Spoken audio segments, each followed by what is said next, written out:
This has got to be some kind of world record here.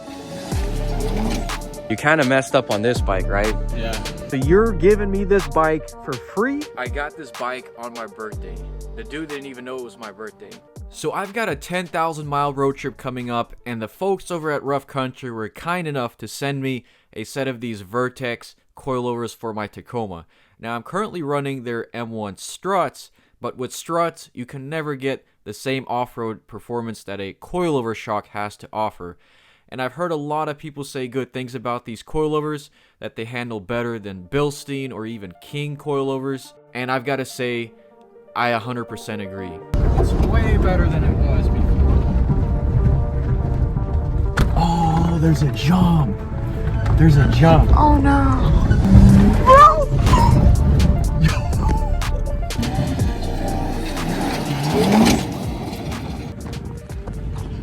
Rough Country, I'm pretty happy, man. Now look, if you're looking to upgrade the way your ride handles or looks, look no further than Rough Country. Guys, Rough Country has been a pleasure to work with these past couple years. They've been supplying my tires and my light bars and my bumpers for my trophy truck, for this truck, and it's been a pleasure to work with them. So they have basically any upgrades for any vehicles. Check them out, first link in the description. It goes a long ways towards supporting the channel and keeping these builds going. Hi guys, so I finally got my adapter plate in to adapt the K24 engine to this Volkswagen 002 Trans. So now the question is, what bolts go where? Wait, oh, they go backwards. Oh, okay. The bolts going backwards.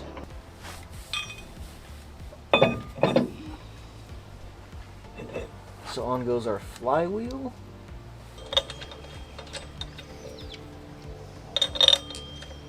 Yeah.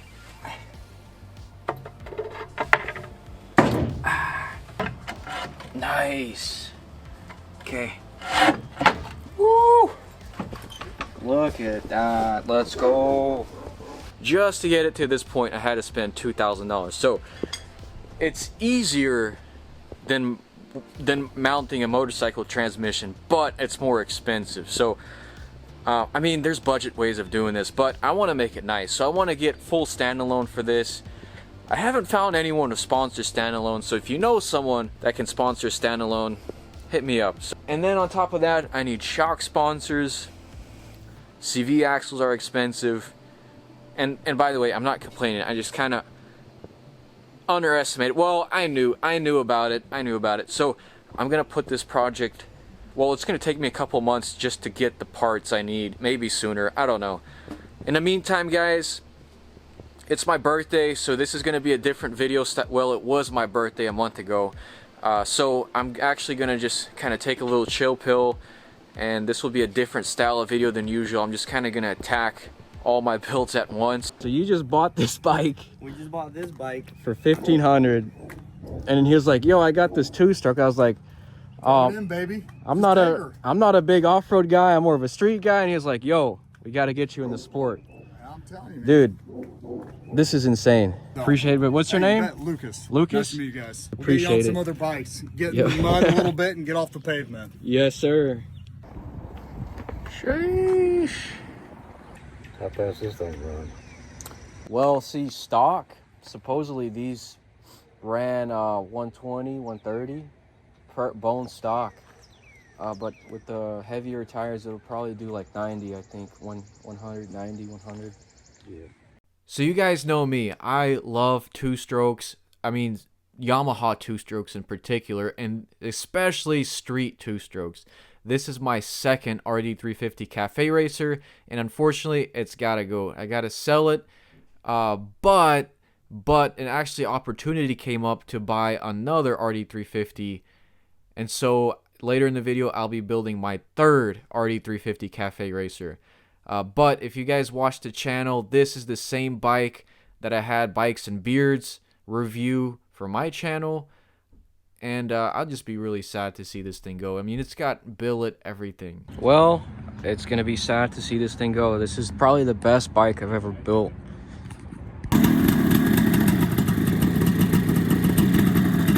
So this is Jeffrey. He just picked up my 1973 RD350. What do you think? I think it's sick. That's awesome, man. Style. You're gonna daily it? Yeah. Dude, that's awesome. So basically, the reason why you're picking it up is because you kind of messed up on this bike, right? Yeah. Yeah, so he cut it up, but that's no big deal. We'll fix that. It's got a nice set of DG pipes, R1 forks. So yeah, we'll fix this up. We'll take it home. All right, well, I'll take it off you. And while I was up in Greenville, I found this $200 1200cc triple jet ski for $200. Guys, there has never been a Matrix in the history of the world towing as much weight as this one. I hope we make it home. Fingers crossed. Hey, if it ain't right, haul it at night. All right, so check this out. I went to Kentucky and I picked a whole bunch of Polaris parts, 2 Polaris engines, all of this for $400. I mean, we got exhaust, props, everything, pistons, brand new cylinders, brand new cranks. This engine has a brand new crank. Yeah, literally, check this out. We got everything. We got an extra engine, extra crank. I mean, just pumps and everything. Yeah. So we're getting 19 mpg hauling 1,500 pounds, which my truck, my Tacoma, gets 19 mpg empty on the highway, which that's pretty good. And then hauling just the trailer and the bike, we were getting 23.4, 24 mpg, which is pretty crazy, pretty good. Probably save like 40, 50, 60 bucks. This week's video was sponsored by Upside. Upside has given their users more than $1 billion in cash back. Just like that, I got almost $4 cash back on my gas purchase. And Upside not only works with gas, but also many convenience stores, restaurants, gas stations, groceries. The list goes on and on. So I started using Upside because the gas prices have been creeping up and I haven't looked back since. I've made it a routine. Every time I pull into the gas station, I check the app, I claim the offer, I pay like normal, and then I get paid back.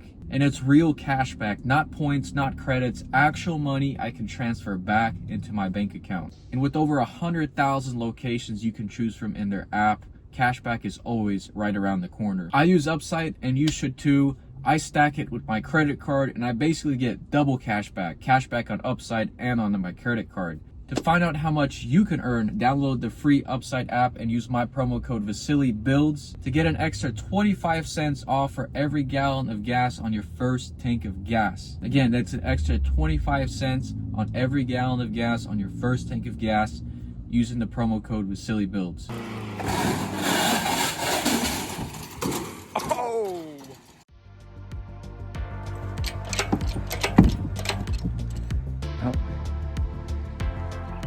Okay, so this is the contraption I had to invent to pull the engine out. It's a lot easier pulling the engine out from a Genesis than a Virage. Genesis, I was able to lift it up by hand, but here I'm not able to.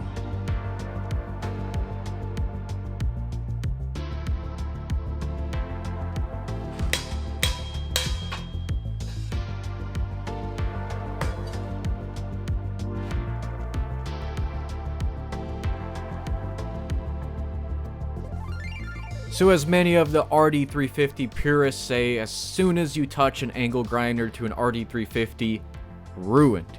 Well, I actually fixed this ruined RD350, I think.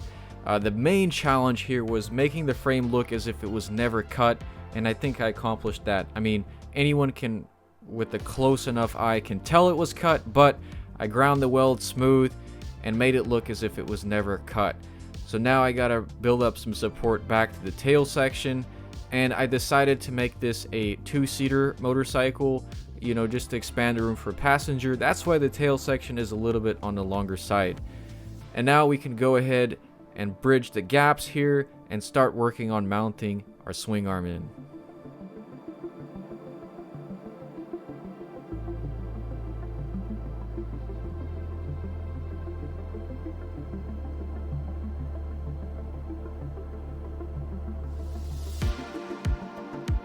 I got my rear subframe done. We fixed this bike. So now all we gotta do is mount our swing arm. That means cutting out some really thick flanges and mounting our swing arm, and then we're gonna do the same monoshock conversion that I always do. Tried and true, really nice.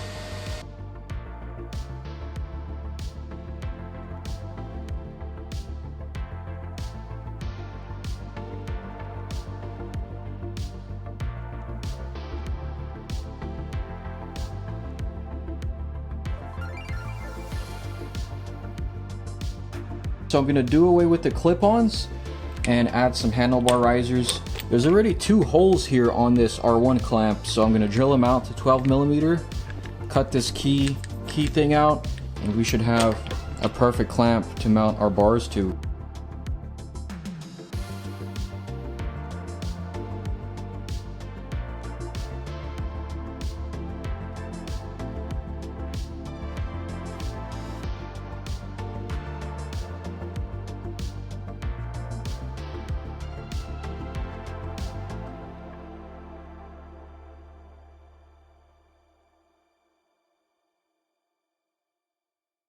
I got the RD350 fixed up. This one I wasn't able to get fixed up. This thing came with so much goodies. It came with the R1 front end, R1 forks, R1 wheels, R1 swing arm, and rear wheel. All that stuff is like $1,000. And then it's got these brand new DG pipes.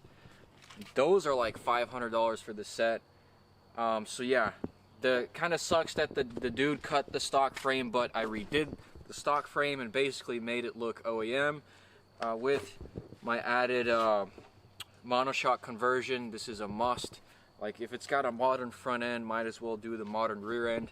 And then we're doing a Hayabusa rear wheel, so I already got this thing registered. I am excited to street this thing. Yeah, we're also going to take these cylinders and pour them. And yeah, let me know what color theme I should do on this bike. I don't like the red, it's too loud. Maybe do all black and leave this gas tank, clear coat this gas tank. As far as the elephant in the room, this dirt bike, here's the story. So I got this bike on my birthday. The dude didn't even know it was my birthday. So the past couple days leading up to my birthday, I was just not having it. It was rough. I was not having it. And then I go to pick up a dirt bike, help my friend pick up his dirt bike, and the dude just gave me this dirt bike. So pretty amazing birthday gift.